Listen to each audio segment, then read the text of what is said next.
Leviticus. Leviticus 1. The Lord spoke to Moses from the sacred tent, and gave him instructions for the community of Israel to follow when they offered sacrifices. Sacrifices to please me must be completely burned on the bronze altar. Bulls or rams or goats are the animals to be used for these sacrifices. If the animal is a bull, it must not have anything wrong with it. Lead it to the entrance of the sacred tent, and I will let you know if it is acceptable to me. Lay your hand on its head, and I will accept the animal as a sacrifice for taking away your sins. After the bull is killed in my presence, some priests from Aaron's family will offer its blood to me by splattering it against the four sides of the altar. Skin the bull and cut it up, while the priests pile wood on the altar fire to make it start blazing. Wash the bull's insides and hind legs, so the priests can lay them on the altar with the head, the fat, and the rest of the animal. A priest will then send all of it up in smoke with a smell that pleases me. If you sacrifice a ram or a goat, it must not have anything wrong with it. Lead the animal to the north side of the altar, where it is to be killed in my presence. Then some of the priests will splatter its blood against the four sides of the altar. Cut up the animal and wash its insides and hind legs.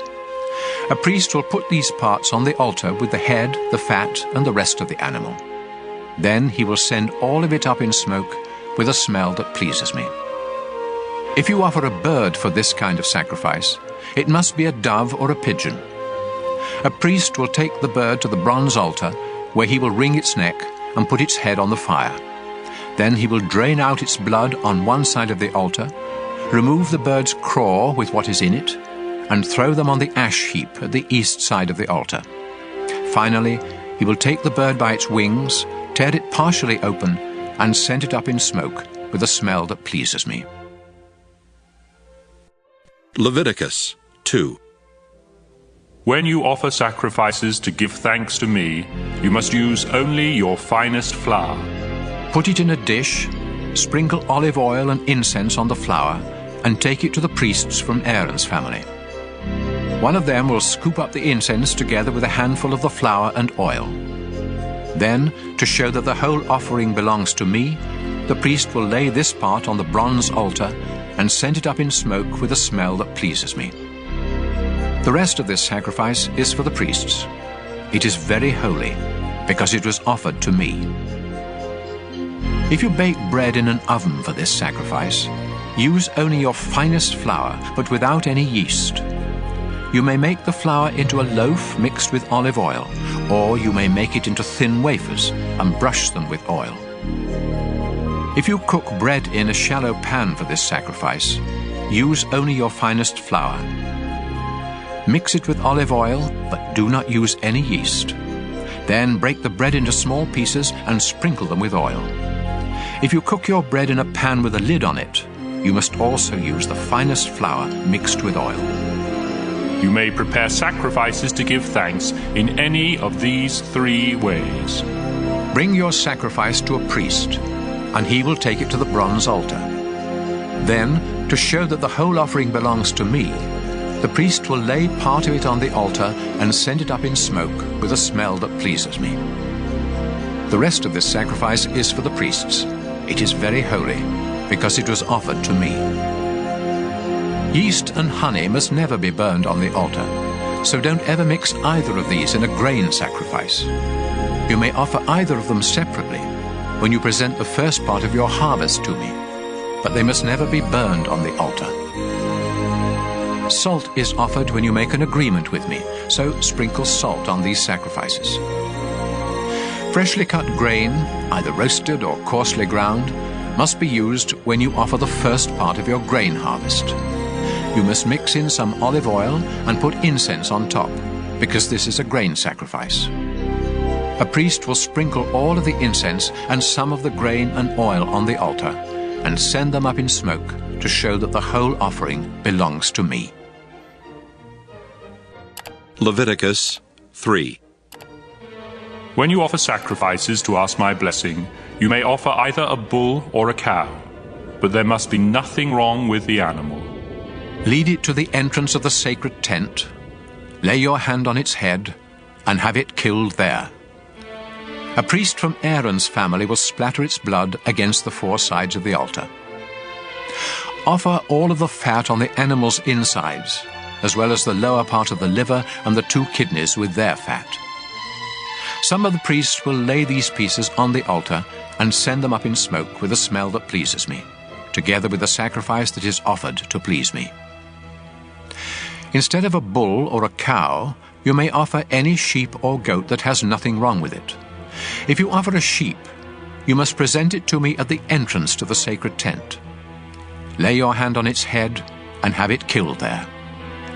A priest will then splatter its blood against the 4 sides of the altar. Offer the fat on the tail, the tailbone, and the insides, as well as the lower part of the liver and the 2 kidneys with their fat. One of the priests will lay these pieces on the altar and send them up in smoke as a food offering for me. If you offer a goat, you must also present it to me at the entrance to the sacred tent. Lay your hand on its head and have it killed there. A priest will then splatter its blood against the 4 sides of the altar.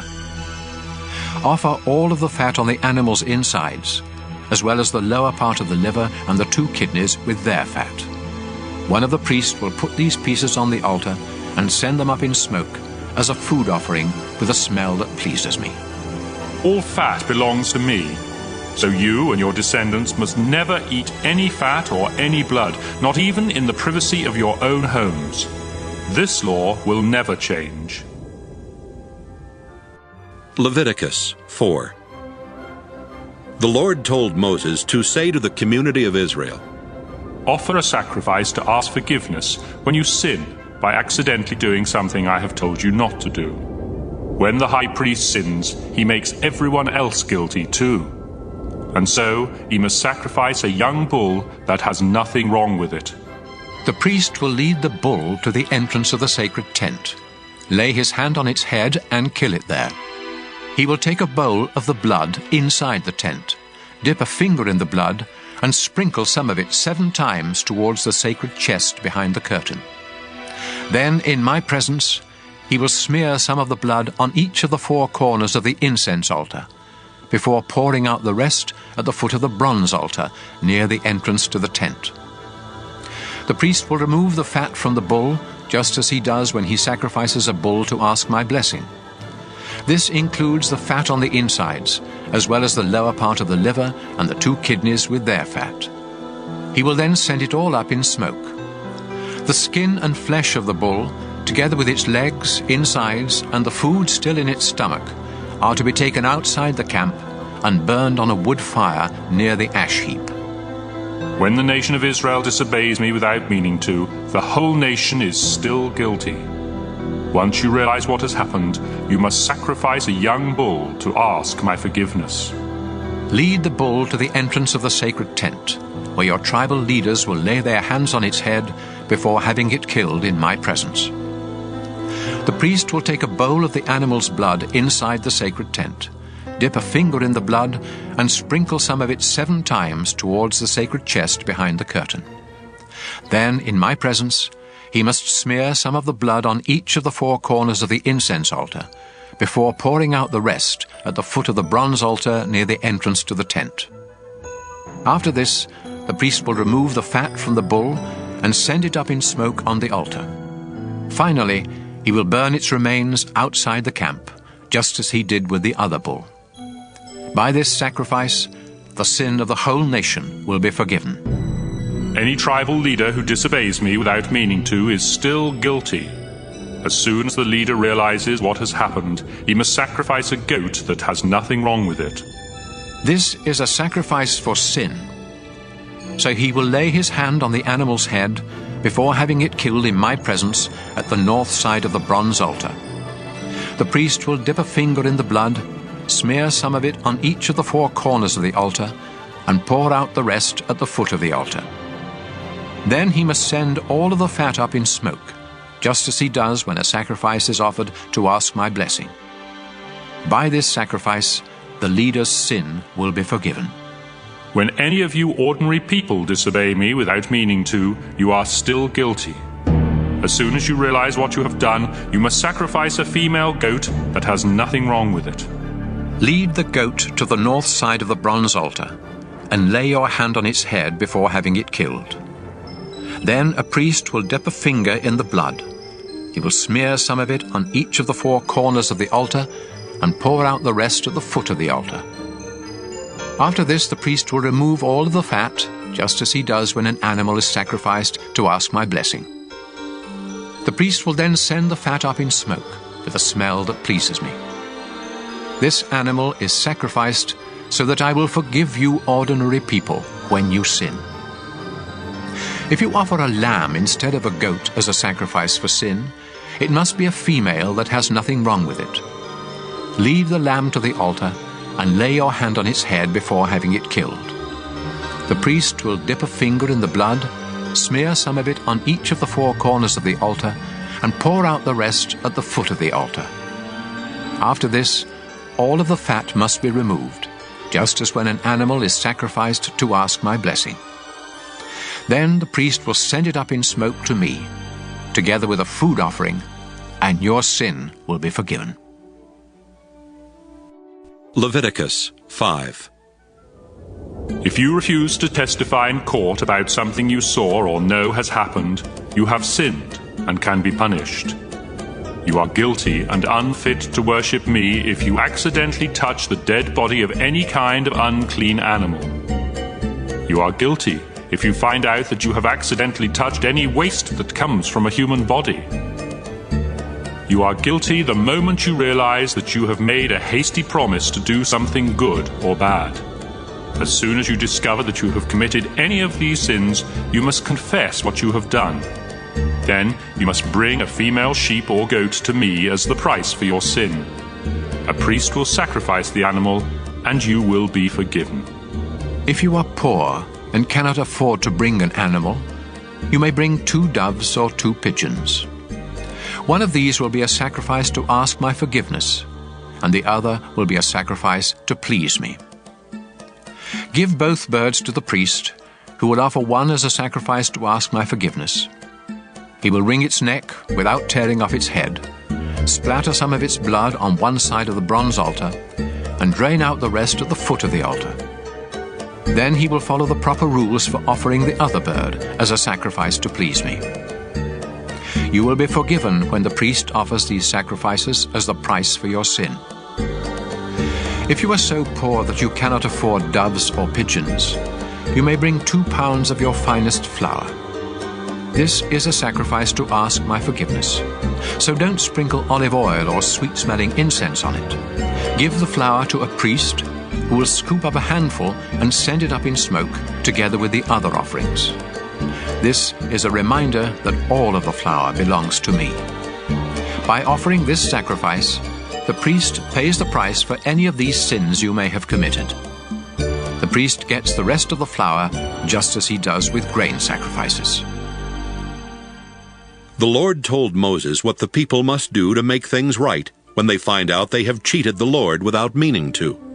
If this happens, you must either sacrifice a ram that has nothing wrong with it, or else pay the price of a ram with the official money used by the priests. In addition, you must pay what you owe, plus a fine of 20%. Then the priest will offer the ram as a sacrifice to make things right, and you will be forgiven. If you break any of my commands without meaning to, you are still guilty and you can be punished. When you realize what you have done, you must either bring to the priest a ram that has nothing wrong with it, or else pay him for one. The priest will then offer it as a sacrifice to make things right, and you will be forgiven. Leviticus 6.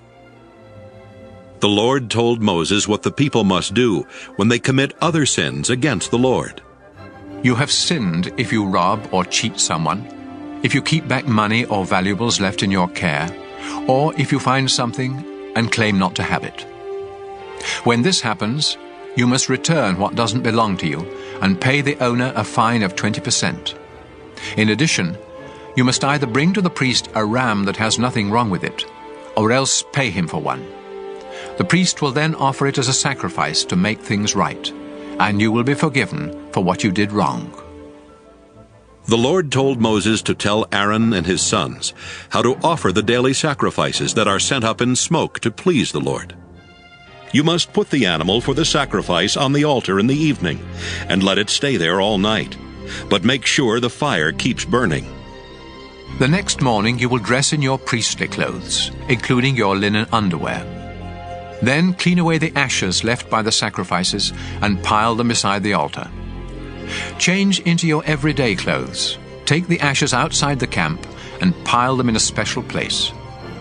The fire must never go out, so put wood on it each morning.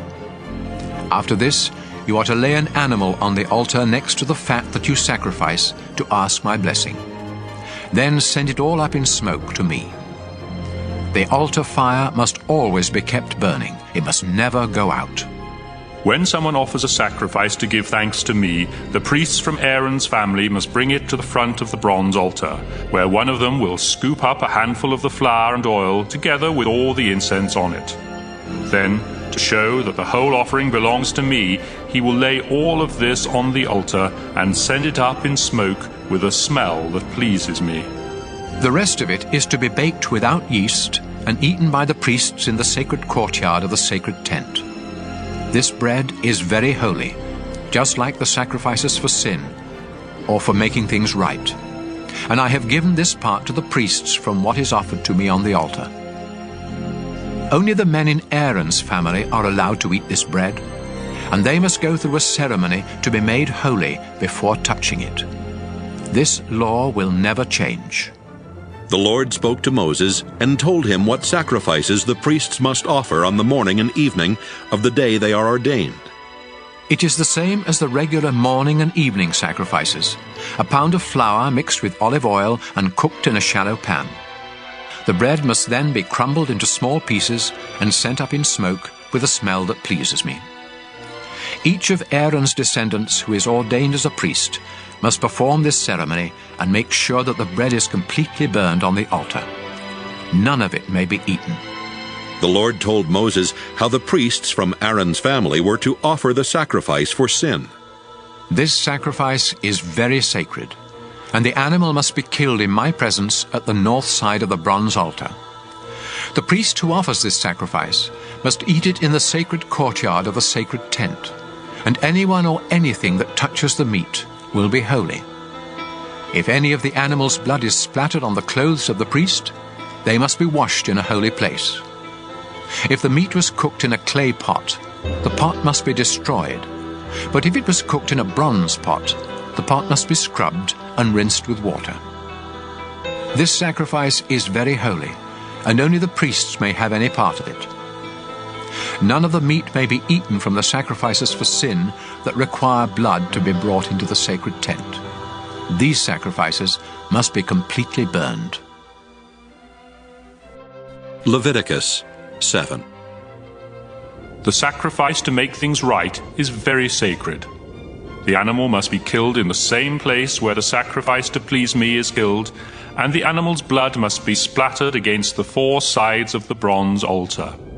Offer all of the animal's fat, including the fat on its tail and on its insides, as well as the lower part of the liver and the 2 kidneys with their fat. One of the priests will lay these pieces on the altar and send them up in smoke to me. This sacrifice for making things right is very holy. Only the priests may eat it, and they must eat it in a holy place. The ceremony for this sacrifice and the one for sin are just alike, and the meat may be eaten only by the priest who performs this ceremony of forgiveness. In fact, the priest who offers a sacrifice to please me may keep the skin of the animal, just as he may eat the bread from a sacrifice to give thanks to me. All other grain sacrifices, with or without olive oil in them, are to be divided equally among the priests of Aaron's family. Here are the instructions for offering a sacrifice to ask my blessing. If you offer it to give thanks, you must offer some bread together with it. Use the finest flour to make 3 kinds of bread without yeast, 2 in the form of loaves mixed with olive oil, and 1 in the form of thin wafers brushed with oil. You must also make some bread with yeast. Give me 1 loaf or wafer from each of these 4 kinds of bread, after which they will belong to the priest who splattered the blood against the bronze altar. When you offer an animal to ask a blessing from me or to thank me, the meat belongs to you, but it must be eaten the same day. It is different with the sacrifices you offer me when you make me a promise or voluntarily give me something. The meat from those sacrifices may be kept and eaten the next day, but any that is left must be destroyed. If you eat any after the 2nd day, your sacrifice will be useless and unacceptable, and you will be both disgusting and guilty. Don't eat any of the meat that touches something unclean. Instead, burn it. The rest of the meat may be eaten by anyone who is clean and acceptable to me.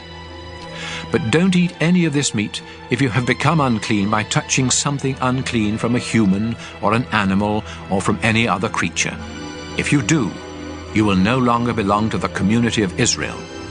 The Lord told Moses to say to the people, Don't eat the fat of cattle, sheep, or goats. If one of your animals dies or is killed by some wild animal, you may do anything with its fat except eat it. If you eat the fat of an animal that can be used as a sacrifice to me, you will no longer belong to the community of Israel. And no matter where you live, you must not eat the blood of any bird or animal, or you will no longer belong to the community of Israel. The Lord also told Moses to say to the people of Israel, If you want to offer a sacrifice to ask my blessing, you must bring the part to be burned and lay it on the bronze altar. But you must first lift up the choice ribs with their fat to show that the offering is dedicated to me. A priest from Aaron's family will then send the fat up in smoke, but the ribs belong to the priests. The upper joint of the right hind leg is for the priest who offers the blood and the fat of the animal. I have decided that the people of Israel must always give the choice ribs and the upper joint of the right hind leg to Aaron's descendants who have been ordained as priests to serve me. This law will never change. I am the Lord. These are the ceremonies for sacrifices to please the Lord, to give him thanks, and to ask his blessing or his forgiveness, as well as the ceremonies for those sacrifices that demand a payment, and for the sacrifices that are offered when priests are ordained. While Moses and the people of Israel were in the desert at Mount Sinai, the Lord commanded them to start offering these sacrifices. Leviticus 8. The Lord said to Moses, Send for Aaron and his sons, as well as their priestly clothes, the oil for ordination, the bull for the sin offering, the 2 rams and a basket of bread made without yeast. Then bring the whole community of Israel together at the entrance to the sacred tent. Moses obeyed the Lord, and when everyone had come together, he said, We are here to follow the Lord's instructions. After Moses told Aaron and his sons to step forward, he had them wash themselves. He put the priestly shirt and robe on Aaron and wrapped the sash around his waist. Then he put the sacred vest on Aaron and fastened it with the finely woven belt. Next, he put on Aaron the sacred breastpiece that was used in learning what the Lord wanted his people to do. He placed the turban on Aaron's head, and on the front of the turban was the narrow strip of thin gold as a sign of his dedication to the Lord. Moses then dedicated the sacred tent and everything in it to the Lord by sprinkling them with some of the oil for ordination. He sprinkled the bronze altar 7 times, and he sprinkled its equipment, as well as the large bronze bowl and its base. He also poured some of the oil on Aaron's head to dedicate him to the Lord. At last, Moses dressed Aaron's sons in their shirts, then tied sashes around them and put special caps on them, just as the Lord had commanded. Moses led out the bull that was to be sacrificed for sin, and Aaron and his sons laid their hands on its head. After it was killed, Moses dipped a finger in the blood and smeared some of it on each of the 4 corners of the bronze altar before pouring out the rest at the foot of the altar. This purified the altar and made it a fit place for offering the sacrifice for sin. Moses then took the fat on the bull's insides, as well as the lower part of the liver and the 2 kidneys, with their fat, and sent them up in smoke on the altar fire. Finally, he took the skin and the flesh of the bull, together with the food still in its stomach, and burned them outside the camp, just as the Lord had commanded. Moses led out the ram for the sacrifice to please the Lord. After Aaron and his sons had laid their hands on its head, Moses killed the ram and splattered its blood against the four sides of the altar. Moses had the animal cut up, and he washed its insides and hind legs. Then he laid the head, the fat, and the rest of the ram on the altar, and sent them up in smoke with a smell that pleased the Lord. All this was done just as the Lord had commanded. Moses led out the ram for the ceremony of ordination. Aaron and his sons laid their hands on its head, and it was killed. Moses smeared some of its blood on Aaron's right earlobe, some on his right thumb, and some on the big toe of his right foot. Moses did the same thing for Aaron's sons, before splattering the rest of the blood against the four sides of the altar. He took the animal's fat tail, the fat on its insides, and the lower part of the liver and the two kidneys with their fat, and the right hind leg. Then he took from a basket some of each of the 3 kinds of bread that had been made without yeast, and had been dedicated to the Lord. Moses placed the bread on top of the meat, and gave it all to Aaron and his sons, who lifted it up to show that it was dedicated to the Lord. After this, Moses placed it on the fires of the altar, and sent it up in smoke with a smell that pleased the Lord. This was part of the ordination ceremony. Moses lifted up the choice ribs of the ram to show that they were dedicated to the Lord. This was the part that the Lord had said Moses could have. Finally, Moses sprinkled the priestly clothes of Aaron and his sons with some of the oil for ordination, and with some of the blood from the altar. So Aaron and his sons, together with their priestly clothes, were dedicated to the Lord. Moses said to Aaron and his sons, "The Lord told me that you must boil this meat at the entrance to the sacred tent, and eat it there with the bread. Burn what is left over, and stay near the entrance to the sacred tent until the ordination ceremony ends 7 days from now. We have obeyed the Lord in everything that has been done today, so that your sins may be forgiven. The Lord has told me that you must stay near the entrance to the tent for 7 days and nights, or else you will die." Aaron and his sons obeyed everything that the Lord had told Moses they must do. Leviticus 9. 8 days later, Moses called together Aaron, his sons, and Israel's leaders. Then he said to Aaron, "Find a young bull and a ram that have nothing wrong with them. Offer the bull to the Lord as a sacrifice for sin, and the ram as a sacrifice to please him. Tell the people of Israel that they must offer sacrifices as well. They must offer a goat as a sacrifice for sin, and a bull and a ram as a sacrifice to please the Lord. The bull and the ram must be a year old and have nothing wrong with them. Then the people must offer a bull and a ram as a sacrifice to ask the Lord's blessing, and also a grain sacrifice mixed with oil. Do this because the Lord will appear to you today." After the animals and the grain had been brought to the front of the sacred tent, and the people were standing there in the presence of the Lord, Moses said, "The Lord has ordered you to do this, so that he may appear to you in all of his glory. Aaron, step up to the altar and offer the sacrifice to please the Lord. Then offer the sacrifices for the forgiveness of your sins and for the sins of the people, just as the Lord has commanded." Aaron stepped up to the altar and killed the bull that was to be the sacrifice for his sins. His sons brought him the blood. He dipped a finger in it, smeared some on the 4 corners of the bronze altar, and poured out the rest at its foot. But he sent up in smoke the fat, the kidneys, and the lower part of the liver, just as the Lord had commanded Moses. Then Aaron burned the skin and the flesh outside the camp. After Aaron had killed the ram that was sacrificed to please the Lord, Aaron's sons brought him the blood, and he splattered it against all 4 sides of the altar. They brought him each piece of the animal, including the head, and he burned them all on the altar. He washed the insides and the hind legs, and also sent them up in smoke. Next, Aaron sacrificed the goat for the sins of the people, as he had done with the sacrifice for his own sins. And so he burned this sacrifice on the altar in the proper way. He also presented the grain sacrifice and burned a handful of the flour on the altar as part of the morning sacrifice. At last, he killed the bull and the ram as a sacrifice to ask the Lord's blessing on the people. Aaron's sons brought him the blood, and he splattered it against the four sides of the altar. His sons placed all the fat, as well as the kidneys and the lower part of the liver, on top of the choice ribs. Then Aaron burned the fat on the altar and lifted up the ribs and the right hind leg to show that these were dedicated to the Lord. This was done just as the Lord had instructed Moses. Aaron held out his hand and gave the people his blessing, before coming down from the bronze altar where he had offered the sacrifices. He and Moses went into the sacred tent, and when they came out, they gave the people their blessing. Then the Lord appeared to the people in all his glory.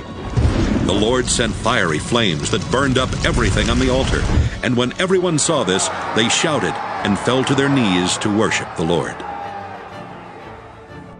Leviticus 10. Nadab and Abihu were two of Aaron's sons, but they disobeyed the Lord by burning incense to him on a fire pan when they were not supposed to. Suddenly the Lord sent fiery flames and burned them to death. Then Moses told Aaron that this was exactly what the Lord had meant when he said, I demand respect from my priests, and I will be praised by everyone. Aaron was speechless. Moses sent for Mishael and Elzaphan, the two sons of Aaron's uncle Uzziel. Then he told them, Take these two dead relatives of yours outside the camp, far from the entrance to the sacred tent. So they dragged the dead men away by their clothes. Then Moses told Aaron and his other two sons, Eleazar and Ithamar, Don't show your sorrow by messing up your hair and tearing your priestly clothes, or the Lord will get angry. He will kill the three of you and punish everyone else. It's all right for your relatives, the people of Israel, to mourn for those he destroyed by fire, but you are the Lord's chosen priests, and you must not leave the sacred tent, or you will die. Aaron and his two sons obeyed Moses. The Lord said to Aaron, When you or your sons enter the sacred tent, you must never drink beer or wine. If you do, you will die right there. This law will never change. You must learn the difference between what is holy and what isn't holy, and between the clean and the unclean. You must also teach the people of Israel everything that I commanded Moses to say to them. Moses told Aaron and his two sons, Eleazar and Ithamar, The grain sacrifice that was offered to give thanks to the Lord is very holy. So make bread without yeast from the part that wasn't sent up in smoke, and eat it beside the altar. The Lord has said that this belongs to you and your sons, and that it must be eaten in a holy place. But the choice ribs and the hind leg that were lifted up may be eaten by your entire family, as long as you do so in an acceptable place. These parts are yours from the sacrifices that the people offer to ask the Lord's blessing. This is what the Lord has commanded, and it will never change.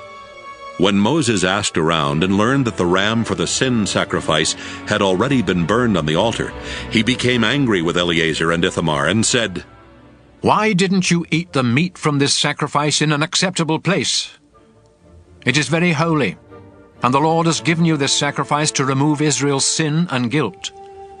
Whenever an animal's blood isn't brought into the sacred tent, I commanded you to eat its meat in an acceptable place, but you burned it instead.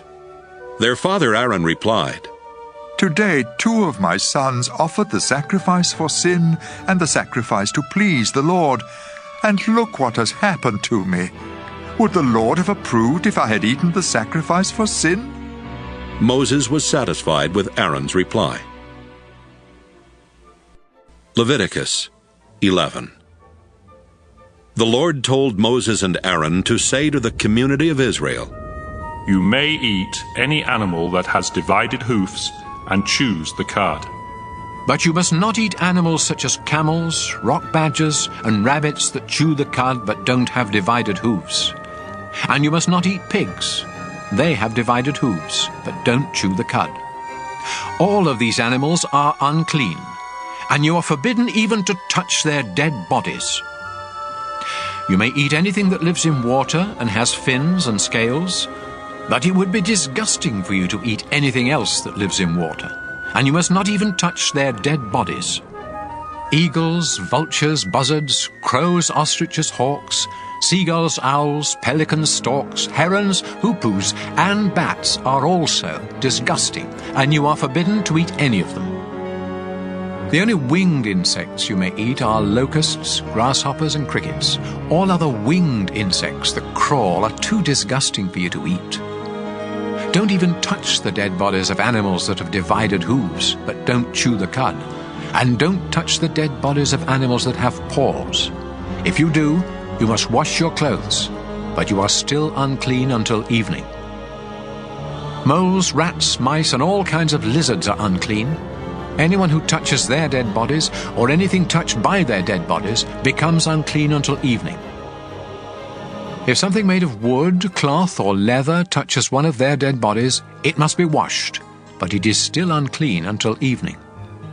If any of these animals is found dead in a clay pot, the pot must be broken to pieces, and everything in it becomes unclean.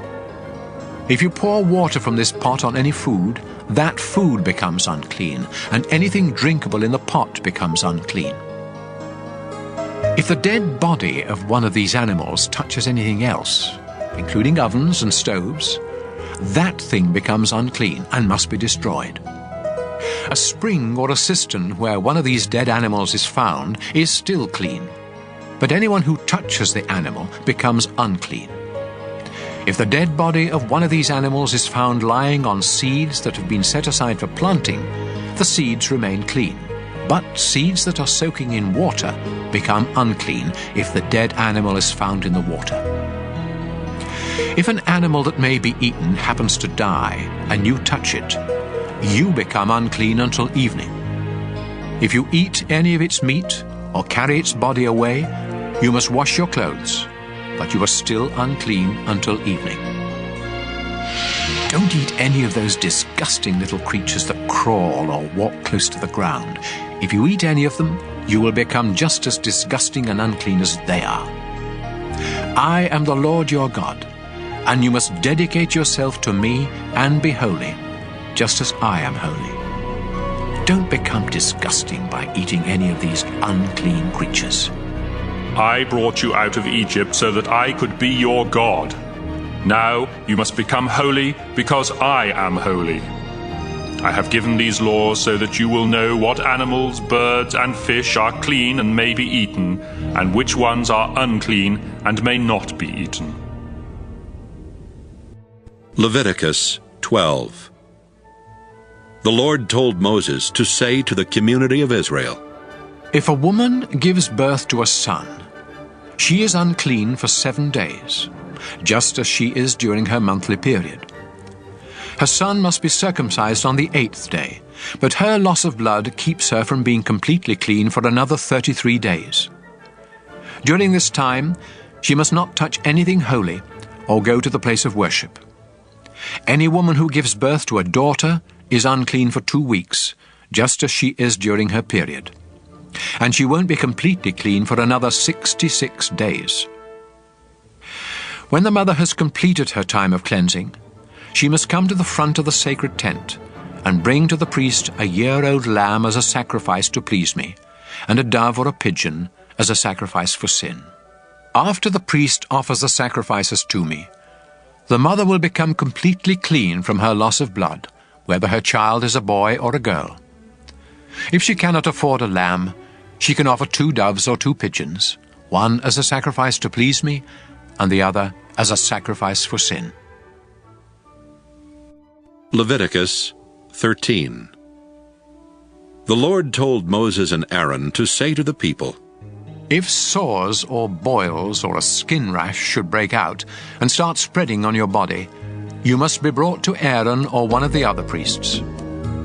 If the priest discovers that the hair in the infected area has turned white, and that the infection seems more than skin deep, he will say, This is leprosy. You are unclean. But if the infected area is white and only skin deep, and if the hair in it hasn't turned white, the priest will order you to stay away from everyone else for 7 days. If the disease hasn't spread by that time, he will order you to stay away from everyone else for another 7 days. Then, if the disease hasn't gotten any worse or spread, the priest will say, "You are clean. It was only a sore. After you wash your clothes, you may go home." However, if the disease comes back, you must return to the priest. If it is discovered that the disease has started spreading, he will say, "This is leprosy. You are unclean." Any of you with a skin disease must be brought to a priest. If he discovers that the sore spot is white with pus, and that the hair around it has also turned white, he will say, "This is leprosy. You are unclean and must stay away from everyone else." But if the disease has run its course, and only the scar remains, he will say, "You are clean." If the sores come back and turn white with pus, he will say, "This is leprosy. You are unclean." However, if the sores heal and only white spots remain, the priest will say, "You are now clean." If you have a sore that either swells or turns reddish white after it has healed, then you must show it to a priest. If he discovers that the hair in the infected area has turned white, and that the infection seems more than skin deep, he will say, "This is leprosy. You are unclean." But if the white area is only on the surface of the skin and hasn't gotten any worse, and if the hair in it hasn't turned white, he will have you stay away from everyone else for 7 days. If the sore begins spreading during this time, the priest will say, "You are unclean because you have a disease." But if it doesn't spread and only a scar remains, he will say, "You are now clean." If you have a burn that gets infected and turns red or reddish white, a priest must examine it. Then, if he discovers that the hair in the infected area has turned white, and that the infection seems more than skin deep, he will say, "The burn has turned into leprosy, and you are unclean." But if the priest finds that the hair in the infected area hasn't turned white, and that the sore is only skin deep, and it is healing, he will have you stay away from everyone else for 7 days. On the 7th day, the priest will examine you again, and if the infection is spreading, he will say, "This is leprosy. You are unclean." However, if the infection hasn't spread and has begun to heal, and if only a scar remains, he will say, "Only a scar remains from the burn, and you are clean." If you have a sore on your head or chin, it must be examined by a priest. If the infection seems more than skin deep, and the hair in it has thinned out and lost its color, he will say, "This is leprosy. You are unclean." On the other hand, if he discovers that the itchy spot is only skin deep, but that the hair still isn't healthy, he will order you to stay away from everyone else for 7 days. By that time, if the itch hasn't spread, if the hairs seem healthy, and if the itch is only skin deep, you must shave off the hairs around the infection, but not those on it. Then the priest will tell you to stay away from everyone else for another 7 days. By that time, if the itch hasn't spread and seems no more than skin deep, he will say, "You are clean. Now you must wash your clothes." Later, if the itch starts spreading, even though the hair is still healthy, the priest will say, "You are unclean." But if he thinks you are completely well, he will say, "You are clean." If white spots break out on your skin, but the priest discovers that it is only a rash, he will say, "You are clean." If you become bald on any part of your head, you are still clean. But if a priest discovers that a reddish white sore has broken out on the bald spot and looks like leprosy, he will say, "This is leprosy. You are unclean." If you ever have leprosy, you must tear your clothes, leave your hair uncombed, cover the lower part of your face, and go around shouting, "I'm unclean! I'm unclean!" As long as you have the disease, you are unclean and must live alone outside the camp. If a greenish or reddish spot appears anywhere on any of your clothing or on anything made of leather, you must let the priest examine the clothing or the leather. He will put it aside for 7 days. And if the mildew has spread in that time, he will say, "This is unclean because the mildew has spread." Then he will burn the clothing or the piece of leather. If the priest discovers that the mildew hasn't spread, he will tell you to wash the clothing or leather and put it aside for another 7 days, after which he will examine it again. If the spot hasn't spread, but is still greenish or reddish, the clothing or leather is unclean and must be burned. But if the spot has faded after being washed, he will tear away the spot. Later, if the spot reappears elsewhere on the clothing or the leather, you must burn it. Even if the spot completely disappears after being washed, it must be washed again before it is clean. These are the rules for deciding if clothing is clean or unclean after a spot appears on it. Leviticus 14. The Lord told Moses to say to the people, After you think you are healed of leprosy, you must ask for a priest to come outside the camp and examine you. And if you are well, he will have someone bring out 2 live birds that are acceptable for sacrifice, together with a stick of cedar wood, a piece of red yarn, and a branch from a hyssop plant. The priest will have someone kill one of the birds over a clay pot of spring water. Then he will dip the other bird, the cedar, the red yarn, and the hyssop in the blood of the dead bird. Next, he will sprinkle you 7 times with the blood and say, "You are now clean." Finally, he will release the bird and let it fly away. After this, you must wash your clothes, shave your entire body, and take a bath before you are completely clean. You may move back into camp, but you must not enter your tent for 7 days. Then you must once again shave your head, face, and eyebrows, as well as the hair on the rest of your body. Finally, wash your clothes and take a bath, and you will be completely clean. On the 8th day, you must bring to the priest 2 rams and a year-old female lamb that have nothing wrong with them. Also bring a half pint of olive oil and 6 pounds of your finest flour mixed with oil. Then the priest will present you and your offerings to me at the entrance to my sacred tent. There he will offer one of the rams, together with a pint of oil, as a sacrifice to make things right. He will also lift them up to show that they are dedicated to me. This sacrifice is very holy. It belongs to the priest and must be killed in the same place where animals are killed as sacrifices for sins and as sacrifices to please me. The priest will smear some of the blood from this sacrifice on your right earlobe, some on your right thumb, and some on the big toe of your right foot.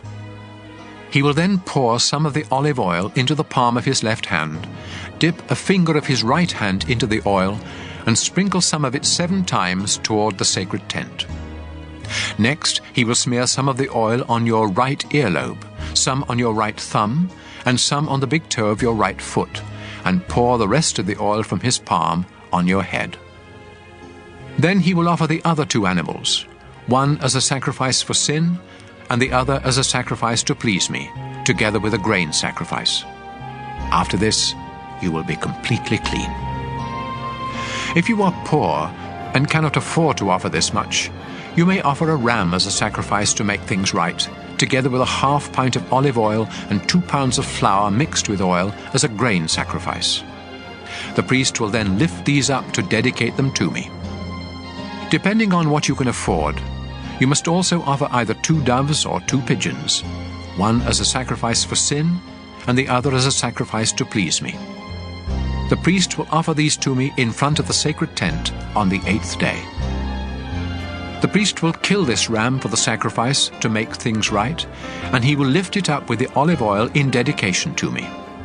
Then he will smear some of the blood on your right earlobe, some on your right thumb, and some on the big toe of your right foot.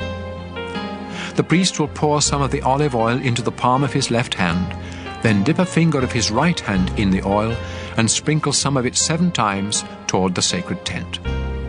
He will smear some of the oil on your right earlobe, some on your right thumb, and some on the big toe of your right foot, just as he did with the blood of the sacrifice to make things right. And he will pour the rest of the oil from his palm on your head. Then, depending on what you can afford, he will offer either the doves or the pigeons together with the grain sacrifice.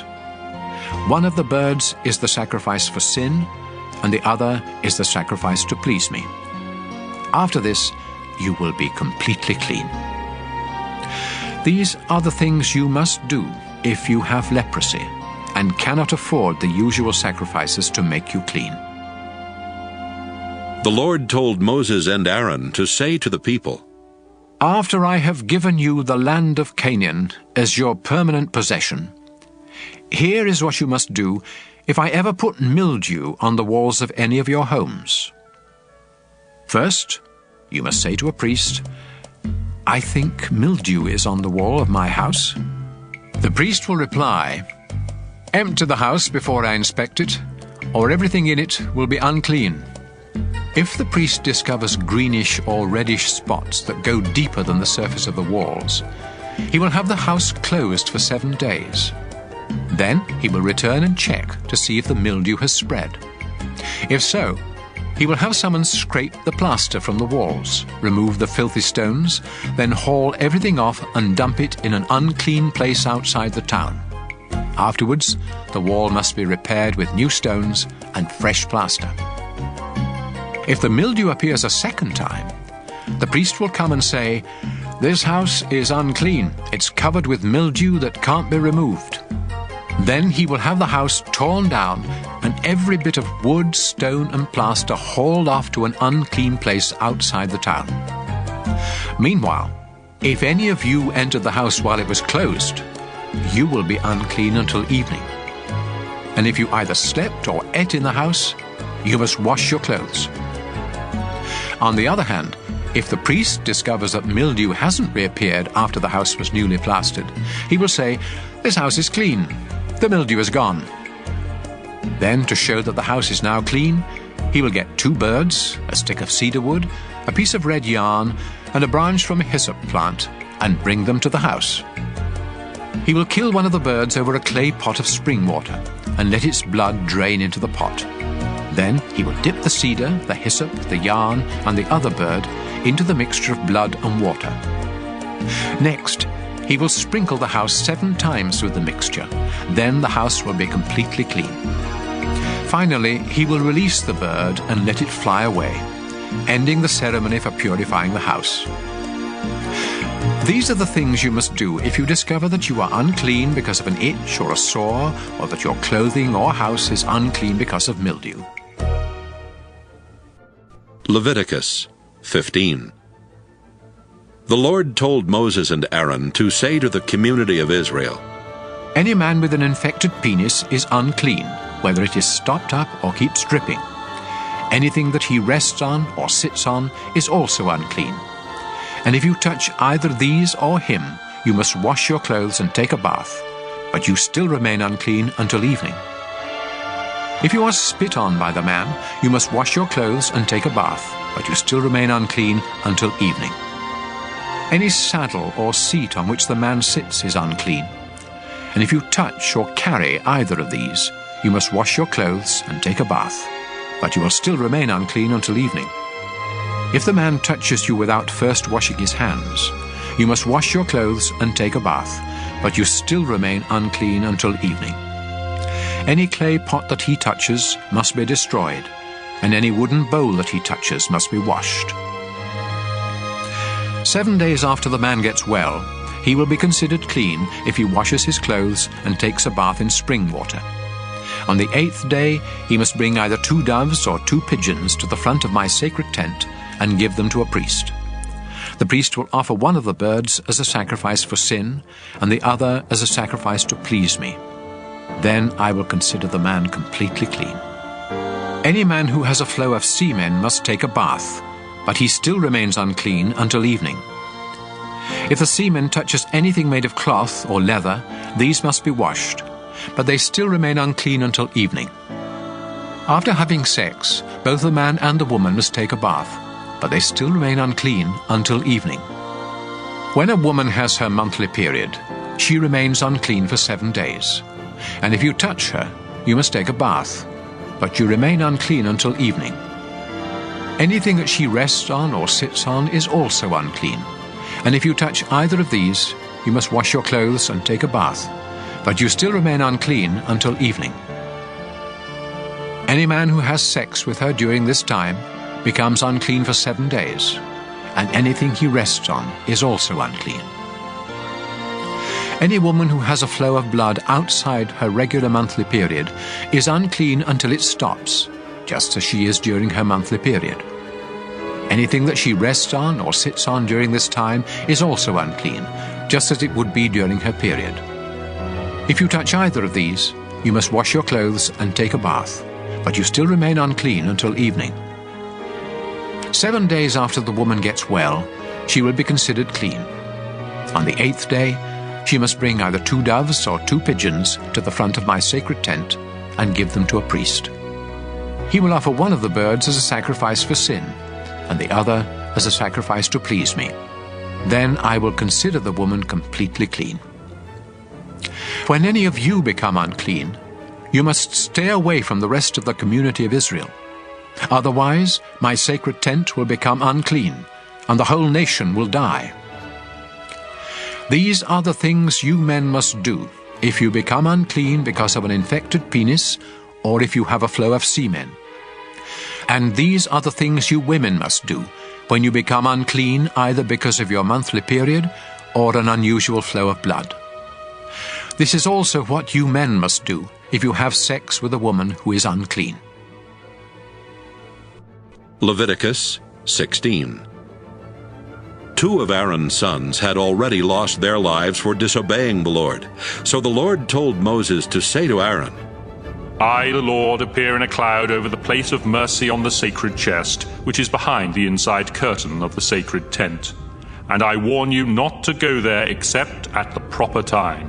Otherwise you will die. Before entering this most holy place, you must offer a bull as a sacrifice for your sins and a ram as a sacrifice to please me. You will take a bath and put on the sacred linen clothes, including the underwear, the robe, the sash, and the turban. Then the community of Israel will bring you a ram and 2 goats, both of them males. The goats are to be used as sacrifices for sin, and the ram is to be used as a sacrifice to please me. Aaron, you must offer the bull as a sacrifice for forgiveness for your own sins and for the sins of your family. Then you will lead the 2 goats into my presence at the front of the sacred tent, where I will show you which goat will be sacrificed to me and which one will be sent into the desert to the demon Azazel.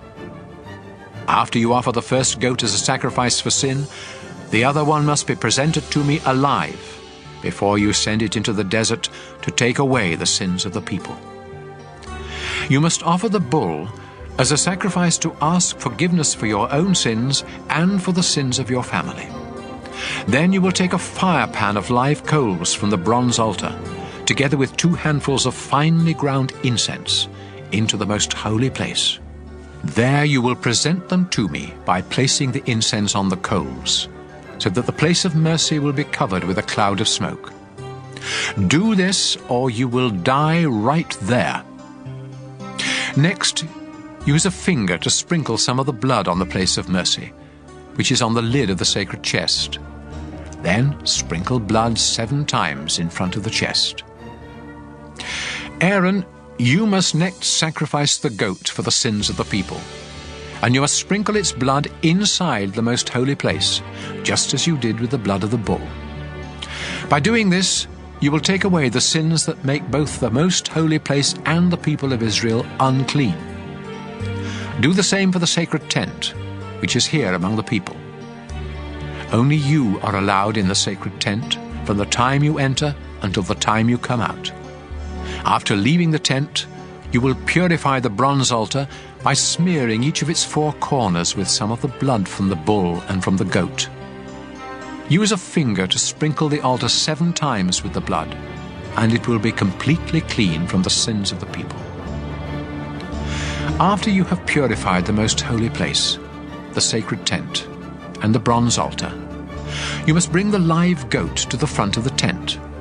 There you will lay your hands on its head while confessing every sin the people have committed, And you will appoint someone to lead the goat into the desert, so that it can take away their sins.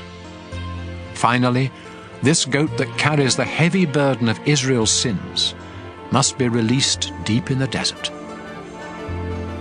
Aaron, after this, you must go inside the sacred tent, take a bath, put on your regular priestly clothes, and leave there the clothes you put on before entering the most holy place. Then you will come out and offer sacrifices to please me, and sacrifices for your sins and for the sins of the people. The fat from these sacrifices for sin must be sent up in smoke on the bronze altar. The one who led the goat into the desert and sent it off to the demon Azazel must take a bath and wash his clothes before coming back into camp. The remains of the bull and the goat whose blood was taken into the most holy place must be taken outside the camp and burned. And whoever does this must take a bath and change clothes before coming back into camp. On the 10th day of the 7th month of each year, you must go without eating, to show sorrow for your sins, and no one, including foreigners who live among you, is allowed to work. This is the day on which the sacrifice for the forgiveness of your sins will be made in my presence, and from now on it must be celebrated each year. Go without eating, and make this a day of complete rest, just like the Sabbath. The high priest must offer the sacrifices for cleansing from sin while wearing the sacred linen clothes. He will offer these sacrifices for the most holy place, the sacred tent, the bronze altar, all the priests, and for the whole community. You must celebrate this day each year. It is the great day of forgiveness for all the sins of the people of Israel. Moses did exactly as the Lord had commanded. Leviticus 17. The Lord told Moses to tell Aaron, his sons, and everyone else in Israel, "Whenever you kill any of your cattle, sheep, or goats as sacrifices to me, you must do it at the entrance to the sacred tent. If you don't, you will be guilty of pouring out blood, and you will no longer belong to the community of Israel. And so, when you sacrifice an animal to ask my blessing, it must not be done out in a field, but in front of the sacred tent. Then a priest can splatter its blood against the bronze altar and send its fat up in smoke with a smell that pleases me. Don't ever turn from me again and offer sacrifices to goat demons. This law will never change. Remember, no one in Israel, including foreigners, is to offer a sacrifice anywhere except at the entrance to the sacred tent. If you do, you will no longer belong to my people. I will turn against any of my people who eat blood.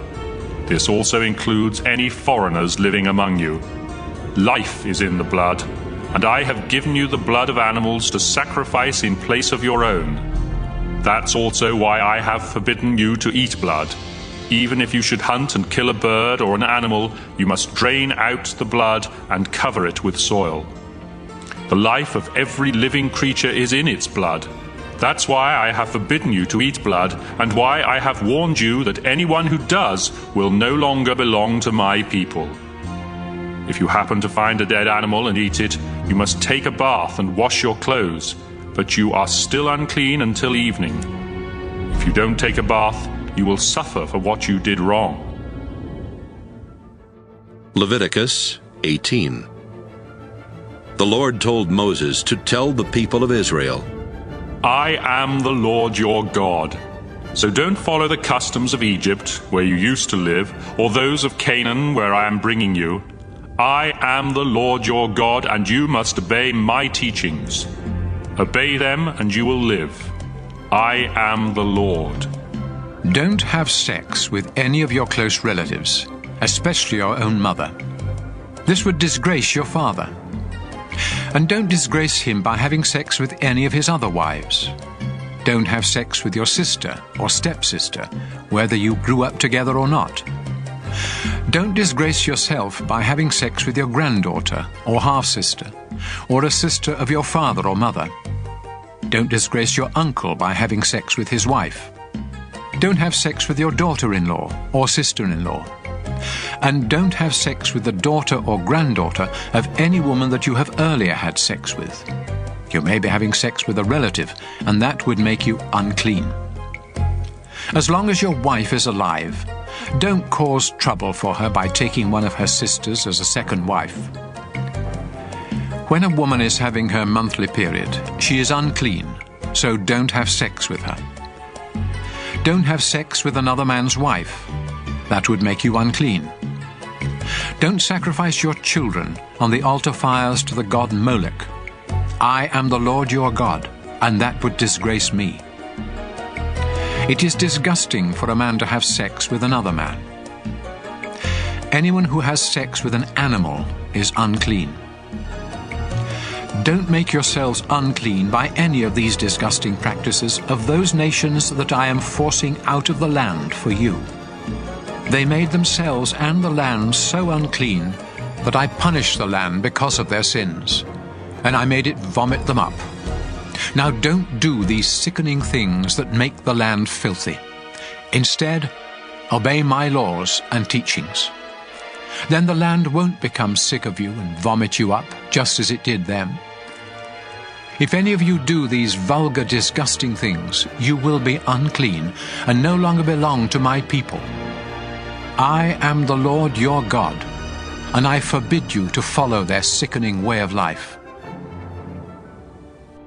Leviticus 19.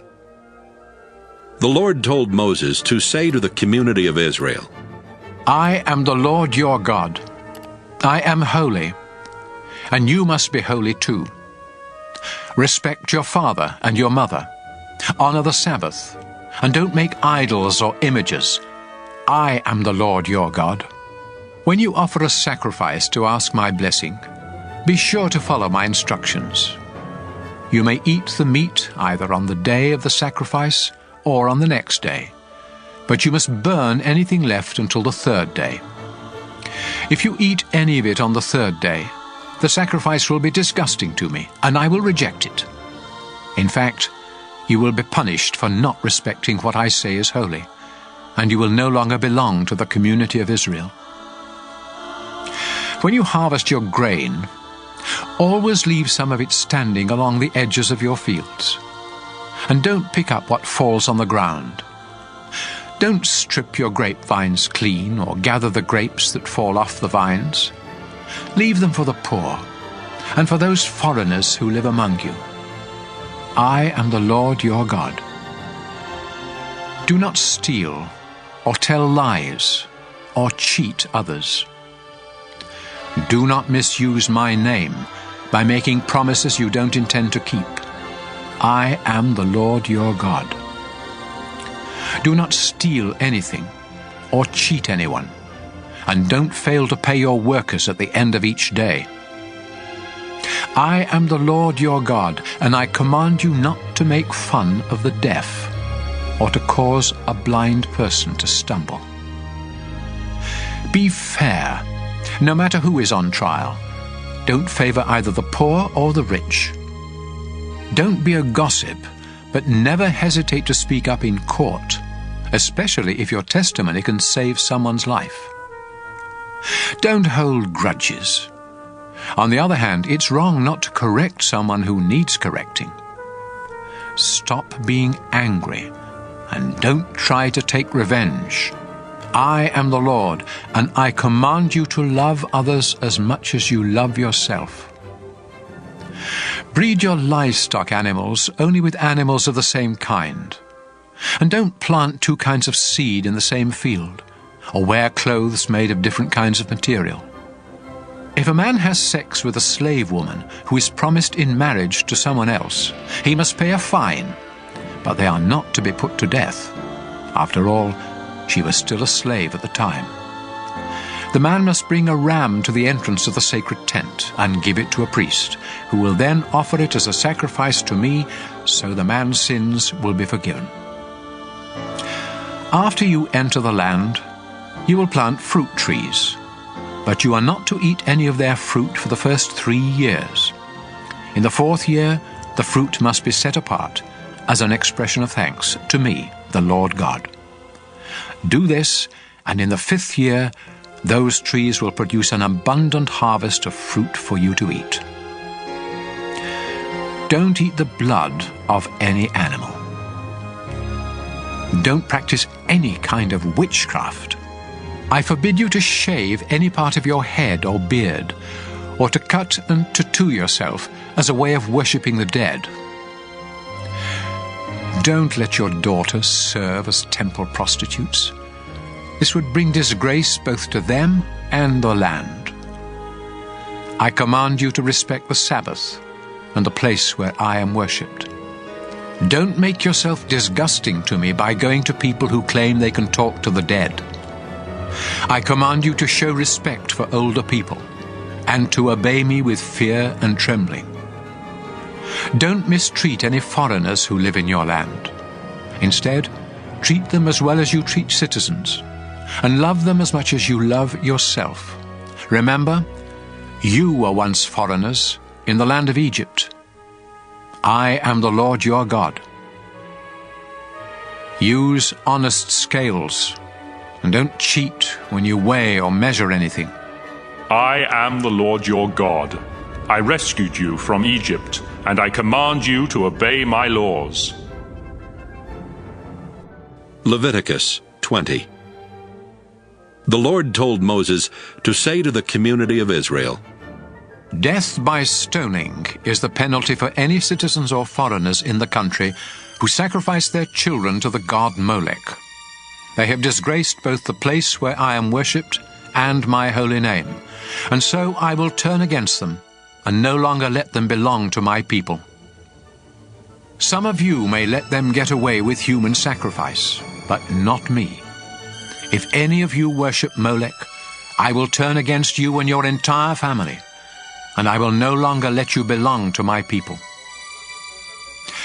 I will be your enemy if you go to someone who claims to speak with the dead, and I will destroy you from among my people. Dedicate yourselves to me and be holy, because I am the Lord your God. I have chosen you as my people, and I expect you to obey my laws. If you curse your father or mother, you will be put to death, and it will be your own fault. If any of you men have sex with another man's wife, both you and the woman will be put to death.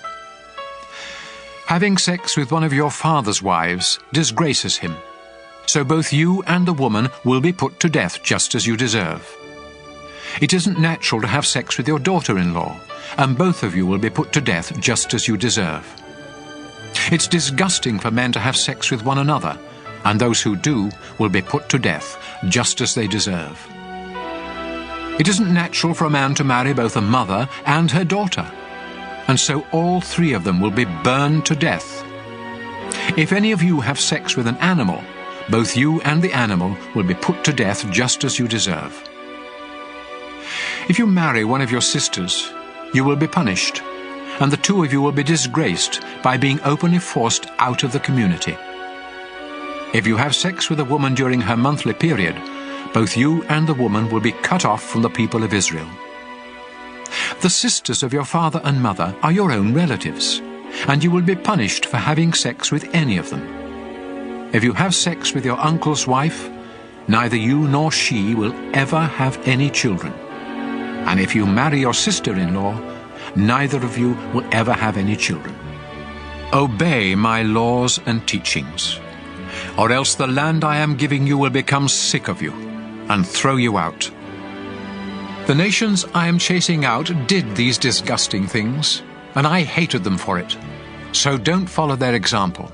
I am the Lord your God, and I have promised you their land that is rich with milk and honey. I have chosen you to be different from other people. That's why you must make a difference between animals and birds that I have said are clean and unclean. This will keep you from becoming disgusting to me. I am the Lord, the holy God.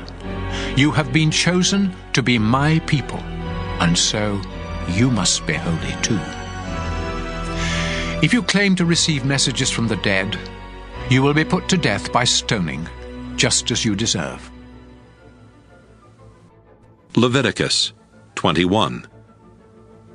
The Lord gave Moses these instructions for Aaron's sons, the priests. Touching a dead body will make you unclean. So don't go near a dead relative, except your mother, father, son, daughter, brother, or an unmarried sister who has no husband to take care of her. Don't make yourself unclean by attending the funeral of someone related to you by marriage. Don't shave any part of your head, or trim your beard, or cut yourself, to show that you are mourning. I am the Lord your God, and I have chosen you alone to offer sacrifices of food to me on the altar. That's why you must keep yourselves holy. Don't marry a divorced woman, or a woman who has served as a temple prostitute. You are holy because I am holy. And so you must be treated with proper respect, since you offer food sacrifices to me, the God of holiness. If any of you priests has a daughter who disgraces you by serving as a temple prostitute, she must be burned to death. If you are the high priest, you must not mess up your hair or tear your clothes in order to mourn for the dead. Don't make yourself unclean by going near a dead body, not even that of your own father or mother. If you leave the sacred place to attend a funeral, both you and the sacred place become unclean, because you are the high priest. If you are the high priest, you must marry only a virgin from your own tribe. Don't marry a divorced woman or any other woman who has already had sex, including a temple prostitute. In this way, your descendants will be qualified to serve me. Remember, I am the Lord, and I have chosen you. The Lord told Moses to say to Aaron, No descendant of yours can ever serve as my priest if he is blind or lame, if his face is disfigured, if one leg is shorter than the other, if either a foot or a hand is crippled, if he is a hunchback or a dwarf, if an eye or his skin is diseased, or if his testicles have been damaged. These men may not serve as my priests and burn sacrifices to me. They may eat the food offerings presented to me, but they may not enter the sacred place or serve me at the altar. Remember, I am the Lord, the one who makes a priest holy. Moses told all of this to Aaron, his sons, and the people of Israel. Leviticus 22. The Lord told Moses to say to Aaron and his sons, I am the Lord God, and I demand that you honor my holy name by showing proper respect for the offerings brought to me by the people of Israel. If any of you are unclean when you accept an offering for me, I will no longer let you serve as a priest. None of you may take part in the sacred meals while you have a skin disease or an infected penis, or after you have been near a dead body or have had a flow of semen, or if you have touched an unclean creature of any sort, including an unclean person. Once you are unclean, you must take a bath, but you still cannot eat any of the sacred food until evening. I command you not to eat anything that is killed by a wild animal or dies a natural death. This would make you unclean. Obey me, or you will die on duty for disgracing the place of worship. Remember, I am the Lord, the one who makes a priest holy. Only you priests and your families may eat the food offerings. These are too sacred for any of your servants. However, any slave that you own, including those born into your household, may eat this food. If your daughter marries someone who isn't a priest, she can no longer have any of this food. But if she returns to your home, either widowed or divorced, and has no children, she may join in the meal. Only members of a priestly family can eat this food, and anyone else who accidentally does so must pay for the food plus a fine of 20%. I warn you not to treat lightly the offerings that are brought by the people of Israel. Don't let them become guilty of eating this sacred food. Remember, I am the Lord, the one who makes these offerings holy. The Lord told Moses to tell Aaron and his sons and everyone else the rules for offering sacrifices. He said, The animals that are to be completely burned on the altar must have nothing wrong with them. or else I won't accept them. Bulls or rams or goats are the animals to be used for these sacrifices. When you offer a sacrifice to ask my blessing, there must be nothing wrong with the animal. This is true whether the sacrifice is part of a promise or something you do voluntarily. Don't offer an animal that is blind or injured, or that has an infection or a skin disease. If one of your cattle or lambs has a leg that is longer or shorter than the others, you may offer it voluntarily, but not as part of a promise. As long as you live in this land, don't offer an animal with injured testicles. And don't bring me animals you bought from a foreigner. I won't accept them, because they are no better than one that has something wrong with it. The Lord told Moses to say, Newborn cattle, sheep or goats must remain with their mothers for 7 days. But on the 8th day you may send them up in smoke to me, and I will accept the offering. Don't sacrifice a newborn animal and its mother on the same day. When you offer a sacrifice to give thanks to me, you must do it in a way that is acceptable. Eat all of the meat that same day, and don't save any for the next day. I am the Lord your God. Obey my laws and teachings. I am the Lord. I demand respect from the people of Israel, so don't disgrace my holy name. Remember, I am the one who chose you to be priests and rescued all of you from Egypt, so that I would be your Lord. Leviticus 23. The Lord told Moses to say to the community of Israel, I have chosen certain times for you to come together and worship me. You have 6 days when you can do your work, but the 7th day of each week is holy because it belongs to me. No matter where you live, you must rest on the Sabbath and come together for worship. This law will never change.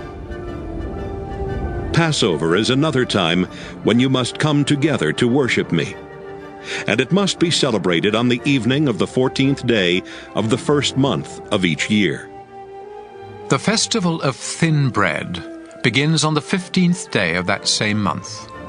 It lasts 7 days, and during this time you must honor me by eating bread made without yeast. On the first day of this festival, you must rest from your work and come together for worship. Each day of this festival you must offer sacrifices. Then on the final day, you must once again rest from your work and come together for worship. The Lord told Moses to say to the community of Israel, After you enter the land I am giving you, the first bundle of wheat from each crop must be given to me. So bring it to a priest on the day after the Sabbath. He will lift it up in dedication to me, and I will accept you. You must also offer a sacrifice to please me. So bring the priest a 1-year-old lamb that has nothing wrong with it, and 4 pounds of your finest flour mixed with olive oil. Then he will place these on the bronze altar and send them up in smoke with a smell that pleases me. Together with these, you must bring a quart of wine as a drink offering. I am your God, and I forbid you to eat any new grain or anything made from it until you have brought these offerings. This law will never change. 7 weeks after you offer this bundle of grain, each family must bring another offering of new grain. Do this exactly 50 days later, which is the day following the 7th Sabbath. Bring 2 loaves of bread to be lifted up in dedication to me. Each loaf is to be made with yeast and with 4 pounds of the finest flour from the first part of your harvest. At this same time, the entire community of Israel must bring 7 lambs that are a year old, a young bull, and 2 rams. These animals must have nothing wrong with them, and they must be offered as a sacrifice to please me. You must also offer the proper grain and wine sacrifices with each animal. Offer a goat as a sacrifice for sin, and 2 rams a year old as a sacrifice to ask my blessing. The priest will lift up the rams together with the bread in dedication to me. These offerings are holy and are my gift to the priest. This is a day of celebration and worship, a time of rest from your work. You and your descendants must obey this law. When you harvest your grain, always leave some of it standing around the edges of your fields. And don't pick up what falls on the ground. Leave it for the poor and for those foreigners who live among you. I am the Lord your God. The Lord told Moses to say to the people of Israel, The first day of the 7th month must be a day of complete rest. Then at the sound of the trumpets, you will come together to worship and to offer sacrifices on the altar. The Lord God said to Moses, The 10th day of the 7th month is the great day of forgiveness. It is a solemn day of worship. Everyone must go without eating to show sorrow for their sins, and sacrifices must be burned.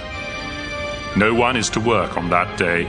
It is the great day of forgiveness, when sacrifices will be offered to me, so that I will forgive your sins. I will destroy anyone who refuses to go without eating. None of my people are ever to do any work on that day, not now or in the future. And I will wipe out those who do. This is a time of complete rest, just like the Sabbath. And everyone must go without eating from the evening of the 9th to the evening of the 10th. The Lord told Moses to say to the community of Israel, Beginning on the 15th day of the 7th month, and continuing for 7 days, everyone must celebrate the festival of shelters in honor of me. No one is to do any work on the first day of the festival. It is a time when everyone must come together for worship. For 7 days, sacrifices must be offered on the altar. The 8th day is also to be a day of complete rest, as well as a time of offering sacrifices on the altar and of coming together for worship. I have chosen these festivals as times when my people must come together for worship, and when animals, grain, and wine are to be offered on the proper days. These festivals must be celebrated in addition to the Sabbaths, and the times when you offer special gifts or sacrifices to keep a promise or as a voluntary offering. Remember to begin the festival of shelters on the 15th day of the 7th month, after you have harvested your crops. Celebrate this festival for 7 days in honor of me, and don't do any work on the first day or on the day following the festival. Pick the best fruit from your trees, and cut leafy branches to use during the time of this joyous celebration in my honor. I command you and all your descendants to celebrate this festival during the 7th month of each year. For 7 days, every Israelite must live in a shelter, so future generations will know that I made their ancestors live in shelters when I brought them out of Egypt. I am the Lord your God. This is how Moses instructed the people of Israel to celebrate the Lord's festivals. Leviticus 24. The Lord told Moses to say to the community of Israel, You must supply the purest olive oil for the lamps in the sacred tent, so they will keep burning. Aaron will set up the golden lampstand in the holy place of the sacred tent. Then he will light the 7 lamps that must be kept burning there in my presence every night from now on. This law will never change. Use your finest flour to bake 12 loaves of bread, about 4 pounds each. Then take them into the sacred tent and lay them on the gold table in 2 rows of 6 loaves. Alongside each row, put some pure incense that will be sent up by fire in the place of the bread, as an offering to me. Aaron must lay fresh loaves on the table each Sabbath, and priests in all generations must continue this practice as part of Israel's agreement with me. This bread will always belong to Aaron and his family. It is very holy, because it was offered to me, and it must be eaten in a holy place. Shelomith, the daughter of Dibri from the tribe of Dan, had married an Egyptian, and they had a son. One day their son got into a fight with an Israelite man in camp and cursed the name of the Lord. So the young man was dragged off to Moses, who had him guarded while everyone waited for the Lord to tell them what to do. Finally the Lord said to Moses, "This man has cursed me. Take him outside the camp and have the witnesses lay their hands on his head. Then command the whole community of Israel to stone him to death. And warn the others that everyone else who curses me will die in the same way, whether they are Israelites by birth or foreigners living among you." Death is also the penalty for murder. But the killing of an animal that belongs to someone else requires only that the animal be replaced. Personal injuries to others must be dealt with in keeping with the crime. A broken bone for a broken bone, an eye for an eye, or a tooth for a tooth. It's possible to pay the owner for an animal that has been killed, but death is the penalty for murder. I am the Lord your God, and I demand equal justice both for you Israelites and for those foreigners who live among you. When Moses finished speaking, the people did what the Lord had told Moses, and they stoned to death the man who had cursed the Lord. Leviticus 25. When Moses was on Mount Sinai, the Lord told him to say to the community of Israel, After you enter the land that I am giving you, it must be allowed to rest 1 year out of every 7. You may raise grain and grapes for 6 years, but the 7th year you must let your fields and vineyards rest in honor of me, your Lord. This is to be a time of complete rest for your fields and vineyards, so don't harvest anything they produce. However, you and your slaves and your hired workers, as well as any domestic or wild animals, may eat whatever grows on its own. Once every 49 years, on the 10th day of the 7th month, which is also the great day of forgiveness, trumpets are to be blown everywhere in the land. This 50th year is sacred. It is a time of freedom and of celebration, when everyone will receive back their original property, and slaves will return home to their families. This is a year of complete celebration, so don't plant any seed or harvest what your fields or vineyards produce. In this time of sacred celebration, you may eat only what grows on its own. During this year, all property must go back to its original owner. So when you buy or sell farmland, the price is to be determined by the number of crops it can produce before the next year of celebration. Don't try to cheat. If it is a long time before the next year of celebration, the price will be higher, because what is really being sold are the crops that the land can produce. I am the Lord your God, so obey me and don't cheat anyone. If you obey my laws and teachings, you will live safely in the land and enjoy its abundant crops. Don't ever worry about what you will eat during the 7th year, when you are forbidden to plant or harvest. I will see to it that you harvest enough in the 6th year to last for 3 years. In the 8th year, you will live on what you harvested in the 6th year. But in the 9th year, you will eat what you plant and harvest in the 8th year. No land may be permanently bought or sold. It all belongs to me. It isn't your land, and you only live there for a little while. When property is being sold, the original owner must be given the first chance to buy it. If any of you Israelites become so poor that you are forced to sell your property, your closest relative must buy it back, if that relative has the money. Later, if you can afford to buy it, you must pay enough to make up for what the present owner will lose on it before the next year of celebration, when the property will become yours again. But if you don't have the money to pay the present owner a fair price, you will have to wait until the year of celebration, when the property will once again become yours. If you sell a house in a walled city, you have only 1 year in which to buy it back. If you don't buy it back before that year is up, it becomes the permanent property of the one who bought it, and it will not be returned to you in the year of celebration. But a house out in a village may be bought back at any time, just like a field, and it must be returned to its original owner in the year of celebration. If any Levites own houses inside a walled city, they will always have the right to buy them back.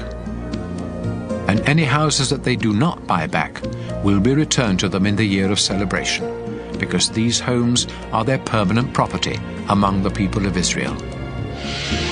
No pasture land owned by the Levi tribe can ever be sold. It is their permanent possession.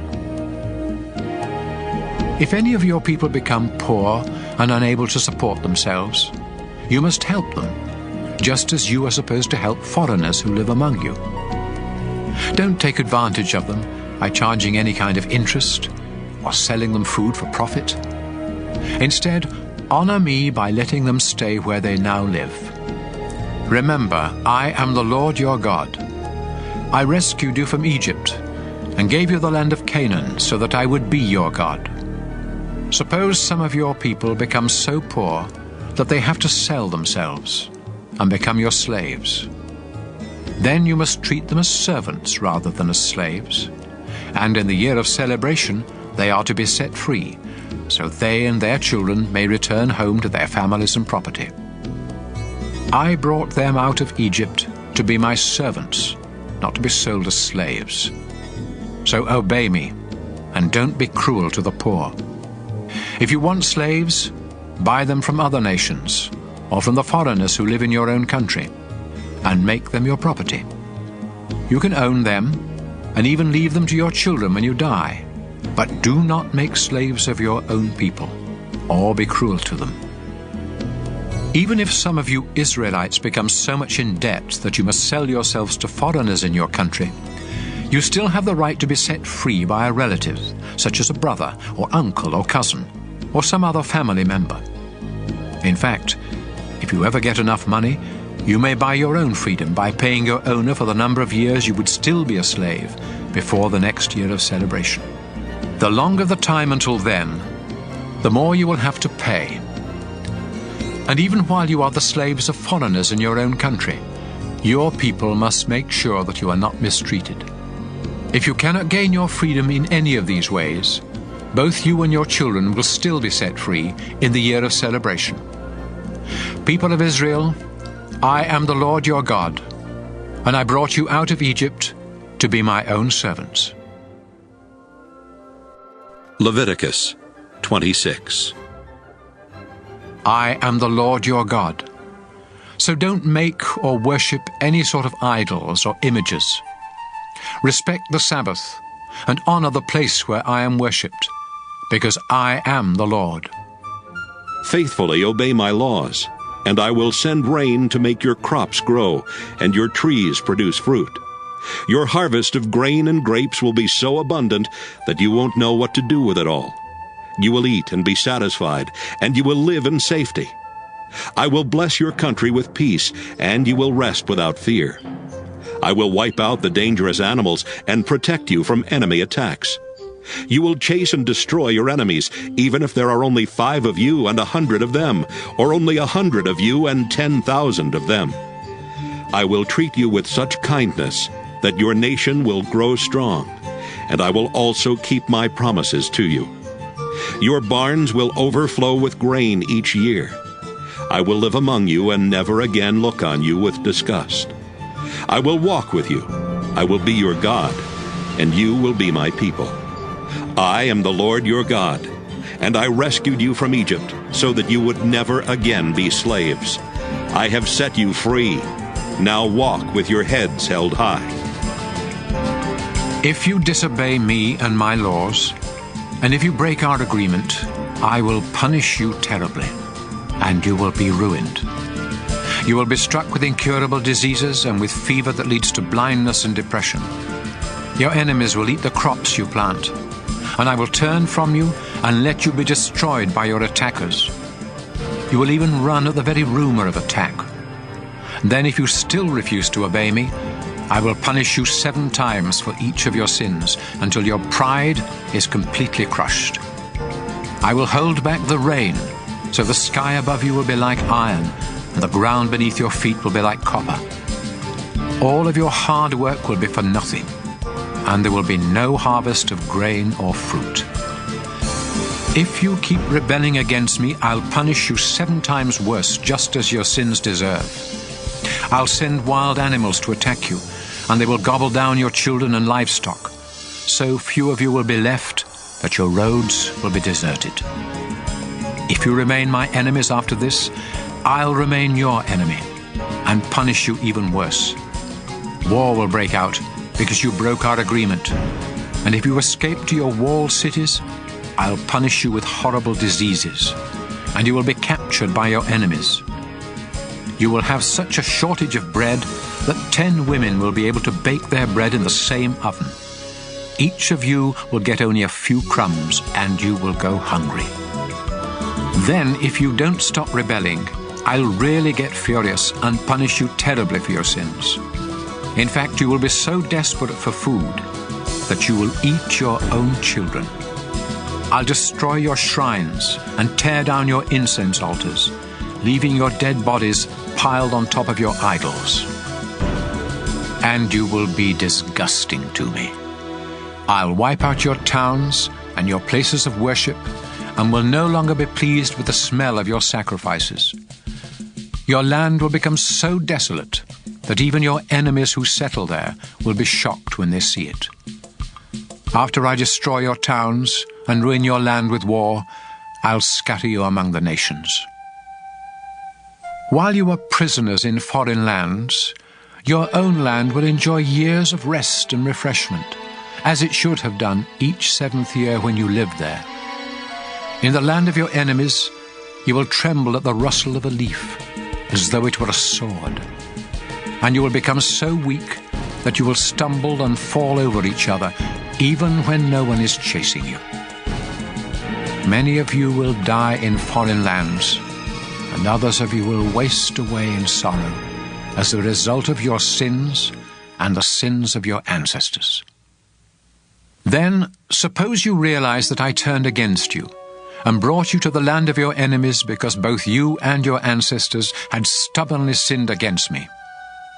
If you humbly confess what you have done and start living right, I'll keep the promise I made to your ancestors, Abraham, Isaac, and Jacob.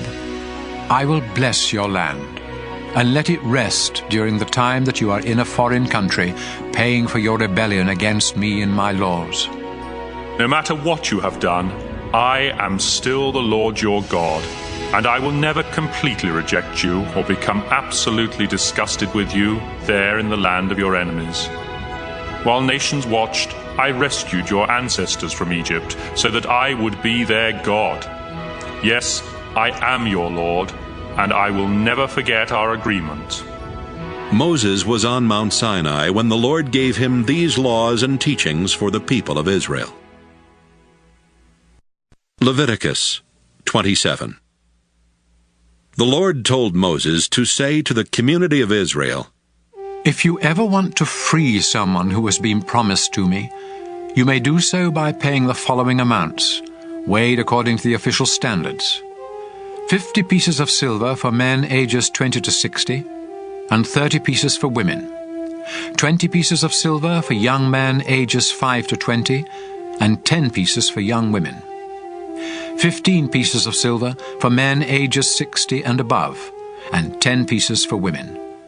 5 pieces of silver for boys ages 1 month to 5 years, and 3 pieces for girls. If you have promised to give someone to me and can't afford to pay the full amount for that person's release, you will be taken to a priest, and he will decide how much you can afford. If you promise to sacrifice an animal to me, it becomes holy, and there is no way you can set it free. If you try to substitute any other animal, no matter how good, for the one you promised, they will both become holy and must be sacrificed. Donkeys are unfit for sacrifice, so if you promise me a donkey, you must bring it to the priest and let him determine its value. But if you want to buy it back, you must pay an additional 20%. If you promise a house to me, a priest will set the price, whatever the condition of the house. But if you decide to buy it back, you must pay an additional 20%. If you promise part of your family's land to me, its value must be determined by the bushels of seed needed to plant the land, and the rate will be 10 pieces of silver for every bushel of seed. If this promise is made in the year of celebration, the land will be valued at the full price. But any time after that, the price will be figured according to the number of years before the next year of celebration. If you decide to buy back the land, you must pay the price plus an additional 20%, but you cannot buy it back once someone else has bought it. When the year of celebration comes, the land becomes holy, because it belongs to me, and it will be given to the priests. If you promise me a field that you have bought, its value will be decided by a priest, according to the number of years before the next year of celebration, and the money you pay will be mine. However, on the next year of celebration, the land will go back to the family of its original owner. Every price will be set by the official standards. All firstborn animals of your flocks and herds are already mine, and so you cannot promise any of them to me. If you promise me a donkey, you may buy it back by adding an additional 20% to its value. If you don't buy it back, it can be sold to someone else for whatever a priest has said it is worth. Anything that you completely dedicate to me must be completely destroyed. It cannot be bought back or sold. Every person, animal, and piece of property that you dedicate completely is only for me. In fact, any humans who have been promised to me in this way must be put to death. 10% of everything you harvest is holy and belongs to me, whether it grows in your fields or on your fruit trees. If you want to buy back this part of your harvest, you may do so by paying what it is worth plus an additional 20%. When you count your flocks and herds, 1 out of 10 of every newborn animal is holy and belongs to me, no matter how good or bad it is. If you substitute one animal for another, both of them become holy, and neither can be bought back. Moses was on Mount Sinai when the Lord gave him these laws for the people of Israel.